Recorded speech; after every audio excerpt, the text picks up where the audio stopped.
Picture this. You are deep behind enemy lines, rifle in hand.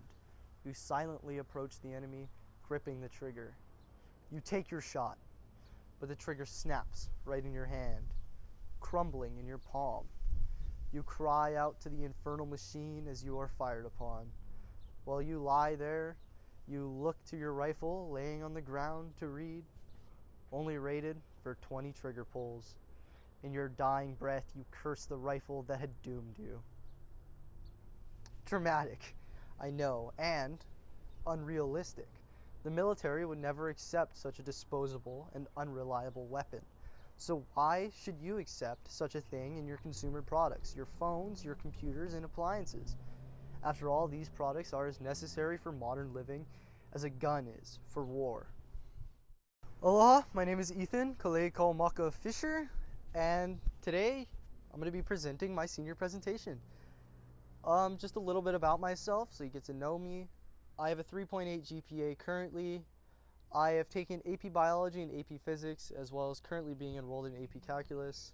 Post-high, I plan on attending or applying to University of California, Santa Barbara, or other UC schools, as well as applying to UH Manoa just for that option to stay in the islands. I plan on majoring in the natural sciences, and I either want to be an author or a professor. Just some out-of-school business. I love to surf, and I participate in MIL surfing. Today I'll be presenting Intentful Waste. I have conducted extensive research on environmental issues, as well as written a 7-page paper on this very topic. I have always maintained a passive interest in environmentalism, and for the longest time I've been a scientifically minded kid. And I hope we can just pay respect to the materials that make our modern world go round. Corporate practices encourage irresponsible allocation of natural resources by driving an attitude of disposability, not one of repair nor repurposing.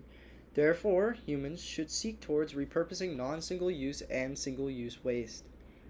Some useful terminology for this presentation include planned obsolescence, which is the practice by which corporations design consumer goods to have set points of failure, and often after a set amount of time, perhaps after the expiration of a warranty. Microplastics are sometimes microscopic pieces of plastic that are common industrial byproduct, as well as being the result of the UV degradation of plastics, especially in the ocean. Anti-consumer practices are corporate philosophies that prioritize the sale of products rather than the quality or longevity of those products, harming the consumer in the end. And rare earth metals are metals that are commonly found in electronics, such as lithium, and they are often extracted in the third world by Western corporations using cheap third world labor, and are rare in the Earth's crust in their elemental form. To get right to the point, one way corporate practices allocate resources poorly is through the aforementioned process of planned obsolescence. A relatively current example, and one that may have affected you personally, is Apple throttling their CPUs and their battery lives, trying to force consumers into upgrading their products to a newer generation. And from Marcus Krajewski on the Great Light Bulb Conspiracy, this is a pretty famous example, you might have heard it before, but in 1890, there was reportedly a light bulb manufacturer that burned up until 2004. And this light was manufactured shortly after the invention of the light bulb. But in the mid-20s, a group of businessmen met in Geneva. The group settled on a 1,000-hour lifespan as an engineering norm. GE applied these standards to the light bulbs, and it soon became a market norm. It became the lifespan of a modern light bulb. Another theoretical point is that simply disposable products are more profitable by nature. If something is thrown out and replaced, that of course generates more profit than a single purchase. Some people do not see planned obsolescence as a malicious force in society, such as Philip Coulter of Northwestern University saying, "Much of the so-called planned obsolescence is the working of the competitive and technological forces in a free society, forces that lead to ever-improving goods and services." And Also, some may argue that the disposal frees up space in the market for new and innovative goods. And on top of that, consumers may just like new and interesting things. Regardless of a progress-seeking world, we need to evaluate if progress has merit in itself. The Earth has a limited supply of resources after all, especially rare earth metals which constantly end up in the landfill in the form of consumer electronics. Although creating competitive products does create innovation, it creates safe and profitable innovation. The truly revolutionary technologies often arise from researchers outside of private firms. For example, the U.S. National Institute of Health produces 75% of new drugs and treatments. And finally, we must ask, why do people desire new things so constantly? Well, we can turn to aggressive advertisement campaigns pushing products with marginal and incremental improvements to the current generation. After all, an iPhone 10 and 12 are nearly the same, aside from a better camera and some software differences. Some may offer up the idea that there are always alternative products, but for the bulk of society, only a few companies are dominant. For example, Intel controls over 98% market share in server processors and 93% in notebooks, with only one major competitor, that being AMD, according to the Open Markets Institute. We may believe that we can always choose our product, but a lot of the time alternatives are prohibitively expensive and or hard to find. This is due to constant market pressures by large companies with the resources to prevent any possible competitors from cropping up. Monopoly and or more aptly oligopoly, which is a monopoly of a few rather than one, does not encourage such innovation due to a dominance over a given market already being established, meaning that they do not need to produce any groundbreaking or revolutionary tech to stay competitive. Some may argue that monopolies are a legitimate thing, that they have outcompeted their competition and rightly claimed their spot at the top through their own merits. And they also may argue that their dominance is representative of public opinion. After all, the consumers have voted with their dollars. They are logical decision makers. And even furthermore, that they simply have been the outcome of the process of natural selection. But in response, I'd say to these people, merits only take you so far when there are companies with prices that are near impossible to compete as a small business, and they are already established.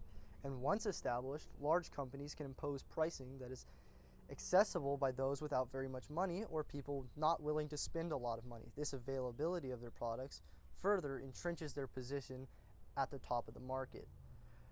And public opinion is readily influenced by large ad campaigns. According to Forbes, nearly 95% of our decisions are subconscious. Finally comes the last clause of my thesis, the harm reduction.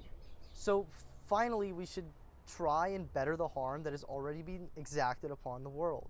This can be accomplished by reconsidering what we think of as waste. A lot of the time, broken things are easily repaired or repurposed, but in today's world, we can seldom find the time or the care for these endeavors. That is why companies should strive to conserve natural resources with a higher regard for the effect that they have on the consumer and the world around them. There are far too many practices that actively harm the environment, like the constant overpackaging of products and the prior mentioned planned obsolescence. Recycling and upcycling can in fact be of benefit to large companies if they consider the long-term consequences of upcycling and recycling. Companies could effectively increase their output by utilizing their waste and byproduct. Consumers can also save by using what otherwise may be waste to them in creative and constructive ways. Some may argue, and rightfully so, that on the contrary, it is extremely time-consuming and requires new machinery and infrastructure to repurpose wasted materials, as well as it requires the acquisition of wasted materials and therefore the sorting of large amounts of waste.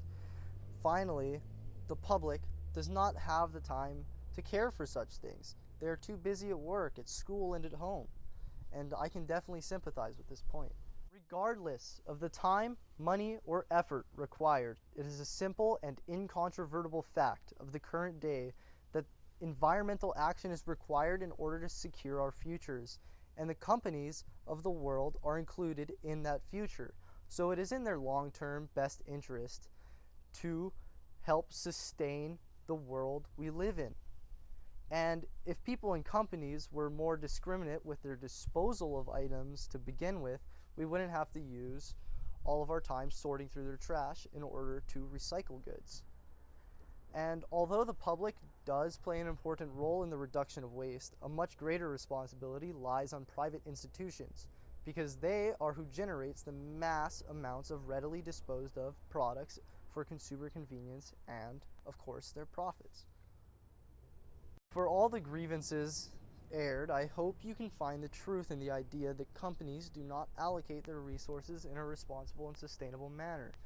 And in conclusion, we must consider drafting a treaty for our collective war against the material importance of everyday items. Some may claim that today's society is too materialistic, but I would claim the exact opposite.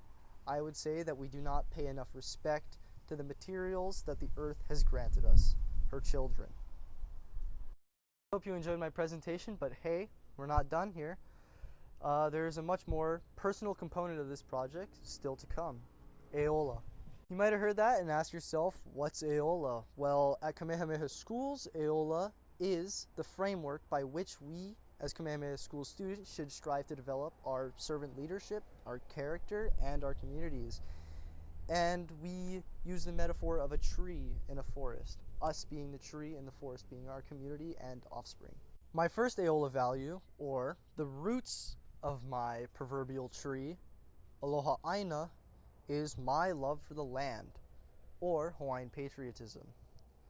From a very young age, I've had a high degree of reverence for the natural world, and oftentimes I would avoid harming plants at all costs, even going to the extent of being emotionally upset when a plant was damaged. And I would think to myself, these plants have been here for hundreds of years perhaps, far before I have, and these things are beautiful, and I think those should be protected.